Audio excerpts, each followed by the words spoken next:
Di zaman dahulu kala, di sebuah kampung bernama Gegura, yang kini dikenal sebagai Kampung Padak, hiduplah seorang tukang dan pemahat berbakat bernama Anen. Anen terkenal akan keterampilan dan keahliannya dalam membuat ukiran yang indah dan rumit. Suatu hari, Anen memutuskan untuk menciptakan sebuah mahakarya, yaitu sebuah pintu dengan ukiran naga yang megah dan menakjubkan. Namun, ada satu syarat yang harus dipatuhi dalam proses pembuatannya, selama Anen berada di pondok saat mengukir dan memahat pintu tersebut. Tidak seorang pun boleh menjenguk atau menemuinya. Anen pun memberitahukan hal ini kepada keluarganya, teman-temannya, dan semua orang yang tinggal di rumah betang, rumah adat yang besar dan luas. Dengan semangat dan dedikasi tinggi, Anen memulai pekerjaannya. Ia memilih kayu terbaik sebagai bahan pintu tersebut dan mulai bekerja di atas padung. Bagian atas pondok yang biasanya digunakan untuk menyimpan barang-barang, tetapi juga dapat difungsikan untuk kegiatan lainnya karena tempatnya yang luas. Hari demi hari, Anen bekerja dengan sepenuh hati. Setiap ukiran dikerjakannya dengan sangat teliti dan penuh perhatian. Hingga 1 minggu pun berlalu. Segalanya tampak berjalan lancar sampai ketika ukiran relief naga hampir selesai. Di saat itulah masalah mulai muncul.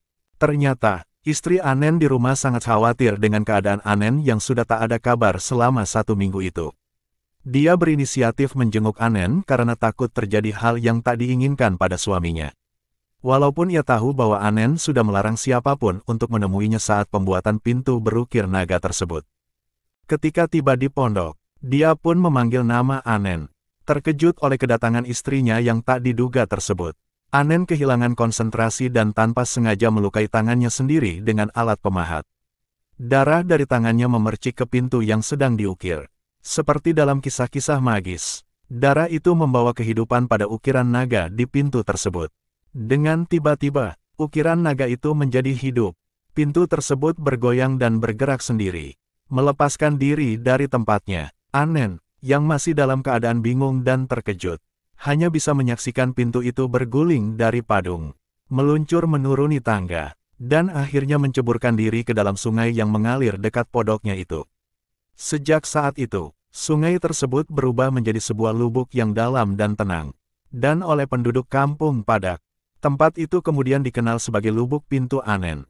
Legenda tentang pintu berukir naga yang hidup tersebut tetap menjadi misteri dan terus diceritakan dari generasi ke generasi. Menjadi bagian dari sejarah dan warisan budaya Kampung Padak. Mohon maaf jika terjadi kesalahan dalam cerita. Jika Anda suka dengan channel ini, jangan lupa subscribe, like, bagikan, dan komen ya. Salam budaya.